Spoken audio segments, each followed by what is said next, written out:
ጤና ይስጥልን አድማጮች፣ ይህ አዋዜ ልዩ ላልሰማችሁ ነው። ከመረጃዎቹ ጋር አብርሃም መኳንንት ነኝ። ኢራን ሳውዲ አረቢያ በሚገኘው የአየር ኃይል ሰፈር በፈጸመችው ከባድ ጥቃት ቢያንስ 10 የአሜሪካ ጦር አባላት መቁሰላቸው ተሰማም። ከእስራኤል ጋር በሚደረገው አዲስ ጦርነት ከ400 በላይ የሂዝቦላ ተዋጊዎች ተገድለዋል ተባለ።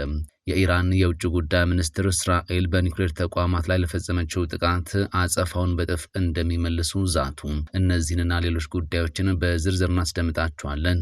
አብራችሁን ቆዩ።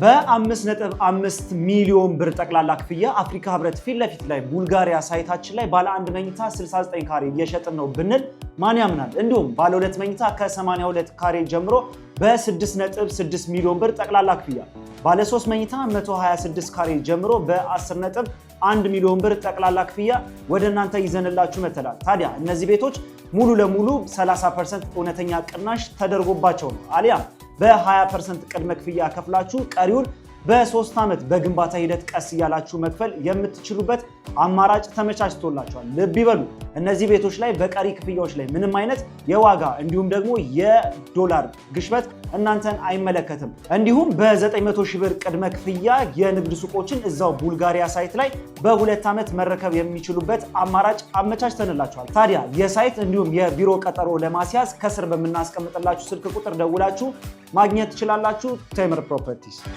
የኢራንና የአሜሪካ ወታደራዊ ፍጥጫ ድንበር ተሻግሮ አዲስና አደገኛ ምዕራፍ ላይ መድረሱን በሚያሳይ ክስተት በሳውዲ አረቢያ በሚገኘው ፕሪንስ ሱልጣን የአየር ኃይል ሰፈር ላይ ኢራን በፈጸመችው ከባድ ጥቃት ቢያንስ 10 የአሜሪካ ጦር አባላት ቆስለዋል ተብሏል። ለጉዳዩ ቅርበት ያላቸውና ምስጢራዊነትን በሚጠይቁ ወታደራዊ ጉዳዮች ላይ ማብራሪያ ለመስጠት ስማቸው እንዳይጠቀስ የፈለጉ 2 የአሜሪካ ባለስልጣናት እንዳሉት ከቆሰሉት የአሜሪካ ወታደሮች መካከል የሁለቱ ጉዳት እጅግ ከባድ ነው ብለዋል። ባለስልጣናቱ አክለው እንዳብራሩት ይህ አስደንጋጭ ክስተት የተቀነባበረው የኢራን ሚሳኤልና ሰው አልባ አውሮፕላኖችን በጋራ በመጠቀም ነው። በዚህም የተነሳ በወታደሮቹ ላይ ከደረሰው የአካል ጉዳት ባሻገር በአየር ኃይል ሰፈር ውስጥ ቆመው በነበሩ በርካታ የአሜሪካ ጦር አውሮፕላኖች፣ ነዳጅ አቅራቢ ተሽከርካሪዎች ላይ ከፍተኛ የንብረት ውድመት መድረሱ ተነግሯል። ይህ በሳውዲ አረቢያ ምድር የተፈጸመው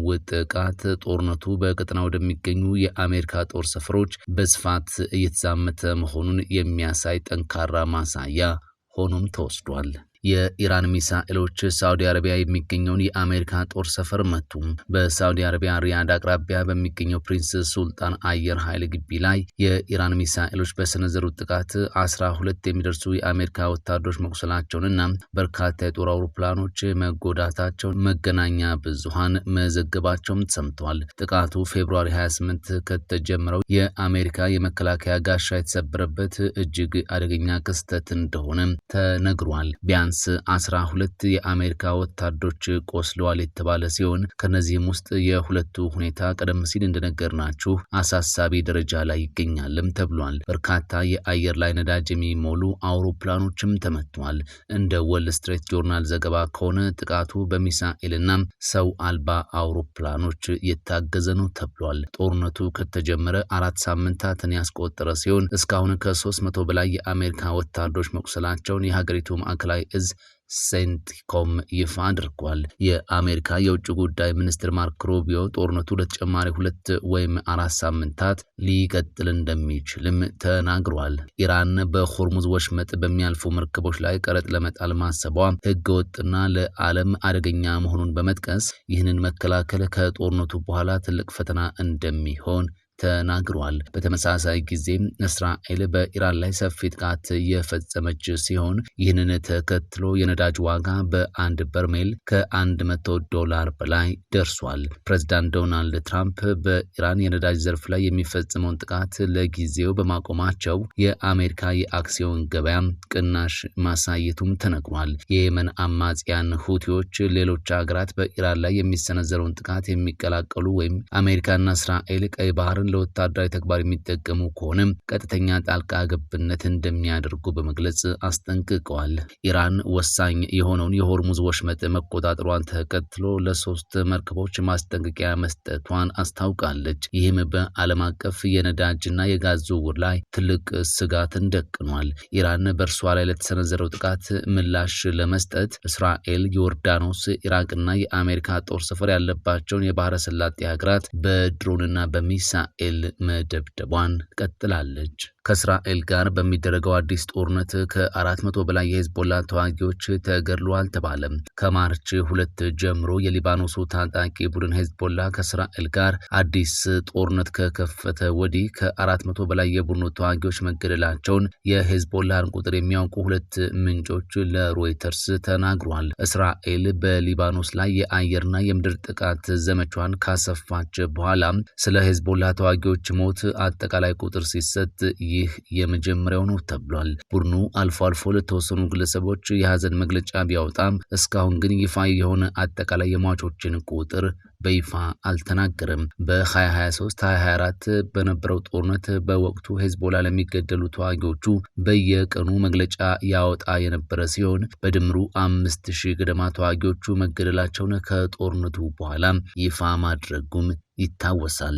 የእስራኤል ጦር የሂዝቦላ ኪሳራ ምንጮች ከገለጹት በላይ መሆኑን በመጥቀስ በዚህ ሳምንት ብቻ በመቶዎች የሚቆጠሩ የራድዋን ልዩ ኃይል አባላትን ጨምሮ ቢያንስ 700 የሂዝቦላ ተዋጊዎችን በሊባኖስ መግደሉን አስታውቋል። የሊባኖስ ጤና ጥበቃ ሚኒስቴር ሪፖርት እንደሚያሳየው ከሆነ የእስራኤል የአየርና የምድር ጥቃት በሊባኖስ 1142 ሰዎችን መግደሉን የሚኒስቴሩ መረጃ ያመለክታል። ከነዚህም ውስጥ 122 ህጻናት፣ 83 ሴቶችና 42 የሕክምና ባለሙያዎች ይገኙበታል ተብሏል። ሆኖም ሚኒስቴሩ በሲቪልና በተዋጊዎች መካከል ያለውን ልዩነት በዝርዝር አላስቀመጠም። የእስራኤልን ወታደራዊ ኪሳራ ስንመለከት ደግሞ በእስራኤል በኩል አንድ ወታደርና አንድ የጦር መኮንን በሊባኖስ ውስጥ በሚያደርጉ ዘመቻ ላይ በከባድ መቁሰላቸውን የሀገሪቱ ጦር ይፋ አድርጓል። ቀደም ሲል ደግሞ በደቡብ ሊባኖስ በሚደረገው ውጊያም 4 ወታደሮቿ መገደላቸውን አስታውቃ ነበር እስራኤል።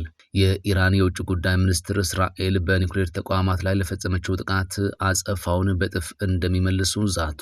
የኢራን የውጭ ጉዳይ ሚኒስትር አባስ አራግቺ እስራኤል በሀገሪቱ ቁልፍ የኢንዱስትሪና የኒውክሌር ተቋማት ላይ ለፈጸመችው ጥቃት አጸፋውን በጥፍ እንደሚመልሱና ከባድ ዋጋ እንደሚያስከፍሉ በመግለጽ አስጠንቅቋል። ሚኒስትሩ በማህበራዊ ትስስር ገጻቸው ባሰፈሩት መልእክት እስራኤል ከአሜሪካ ጋር በመቀናጀት በሁለት ታላላቅ የብረት ማቅለጫ ፋብሪካዎች፣ በአንድ የኃይል ማመንጫ ጣቢያና በሲቪል የኒውክሌር ማዕከላት ላይ ጥቃት ማድረሷን አረጋግጠዋል። ይህንን የውጭ ጉዳይ ሚኒስትሩን መግለጫ ተከትሎ የኢራን አብዮታዊ ዘብ በቀጠናው ለሚገኙና የአሜሪካ ባለድርሻዎች ወይም ሼር ሆልደሮች ላሏቸው እንዲሁም ከእስራኤል አገዛዝ ጋር ትስስር አላቸው ለተባሉ የከባድ ኢንዱስትሪ ሰራተኞች ጥብቅና አስቸኳይ ማስጠንቀቂያ አስተላልፏል። ወታደራዊ ኃይሉ የብቀላ ጥቃት ለመሰንዘር ሙሉ ዝግጅቱን ማጠናቀቁን በማሳወቅ እነዚህ ሰራተኞች በአስቸኳይ የስራ ገበታቸውን ጥለው እንዲወጡም ጥሪ አቅርቧል። ይህ ክስተት ቀድሞውንም የሻከረውን የመካከለኛው ምስራቅ የጦርነት ውጥረት ወደ አዲስና እጅግ አደገኛ ምዕራፍ እያሸጋገሩ ይገኛልም ተብሏል። የአሜሪካው ፕሬዝዳንት ዶናልድ ትራምፕ በኢራን ላይ እየተካሄደ ባለው ጦርነት ዙሪያ ኔቶ በሰጠው ምላሽ በጣም ማዘናቸውን ገልጸዋል። ትራምፕ በአንድ የንግድ ጉባኤ ላይ ተገኝተው ሲናገሩ ኔቶ የወረቀት ነብር መሆኑን ሁልጊዜ እናገራለሁ፣ እኛ ኔቶን እንረዳዋለን እንጂ እነሱ እኛን ፈጽሞ አይረዱንም በማለትም ገልጿል።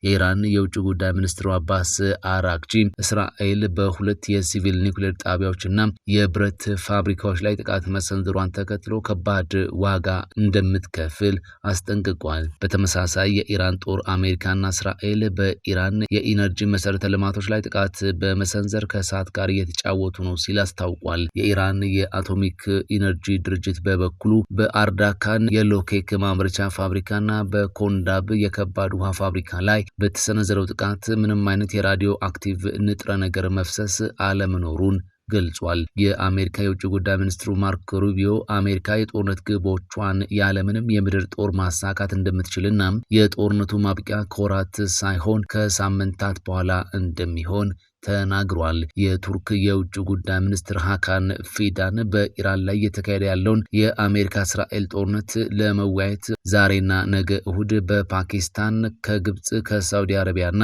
ከፓኪስታን አቻዎቻቸው ጋር እንደሚገናኙ ተናግሯል። የሊባኖስ የጤና ጥበቃ ሚኒስቴር ይፋ እንዳደረገው ከማርች 2 ጀምሮ በመላው አገሪቱ በእስራኤል በተሰነዘሩ ጥቃቶች ከ1000 በላይ ሰዎች ተገድለዋል። ከ3300 በላይ ሰዎች ደግሞ የመቁሰል አደጋ ደርሶባቸዋል ሲል ይፋ አድርጓል። በ5.5 ሚሊዮን ብር ጠቅላላ ክፍያ አፍሪካ ህብረት ፊት ለፊት ላይ ቡልጋሪያ ሳይታችን ላይ ባለ 1 መኝታ 69 ካሬ እየሸጥን ነው ብንል ማን ያምናል? እንዲሁም ባለ 2 መኝታ ከ82 ካሬ ጀምሮ በ6.6 ሚሊዮን ብር ጠቅላላ ክፍያ፣ ባለ 3 መኝታ 126 ካሬ ጀምሮ በ10.1 ሚሊዮን ብር ጠቅላላ ክፍያ ወደ እናንተ ይዘንላችሁ መተናል። ታዲያ እነዚህ ቤቶች ሙሉ ለሙሉ 30% እውነተኛ ቅናሽ ተደርጎባቸው ነው አሊያም በ20% ቅድመ ክፍያ ከፍላችሁ ቀሪውን በ3 ዓመት በግንባታ ሂደት ቀስ እያላችሁ መክፈል የምትችሉበት አማራጭ ተመቻችቶላችኋል። ልብ ይበሉ፣ እነዚህ ቤቶች ላይ በቀሪ ክፍያዎች ላይ ምንም አይነት የዋጋ እንዲሁም ደግሞ የዶላር ግሽበት እናንተን አይመለከትም። እንዲሁም በ900 ሺህ ብር ቅድመ ክፍያ የንግድ ሱቆችን እዛው ቡልጋሪያ ሳይት ላይ በ2 ዓመት መረከብ የሚችሉበት አማራጭ አመቻችተንላችኋል። ታዲያ የሳይት እንዲሁም የቢሮ ቀጠሮ ለማስያዝ ከስር በምናስቀምጥላችሁ ስልክ ቁጥር ደውላችሁ ማግኘት ትችላላችሁ። ቴምር ፕሮፐርቲስ ፈጣን ያልተሰሙ መረጃዎችንና ትኩስ የኪነ ጥበብ ዜናዎችን ለማግኘት የቁም ነገር ሚዲያ የዩቲዩብ ቻናልን በመቀላቀል ቤተሰብ የሆኑ ቻናላችንን ሰብስክራይብ ያድርጉ። በቲክቶክም አለን። ቁም ነገር ሚዲያ ኦፊሻል ብለው ይከተሉን። እናመሰግናለን። ቁም ነገር ሚዲያ፣ ለቁም ነገር እንሰራለን።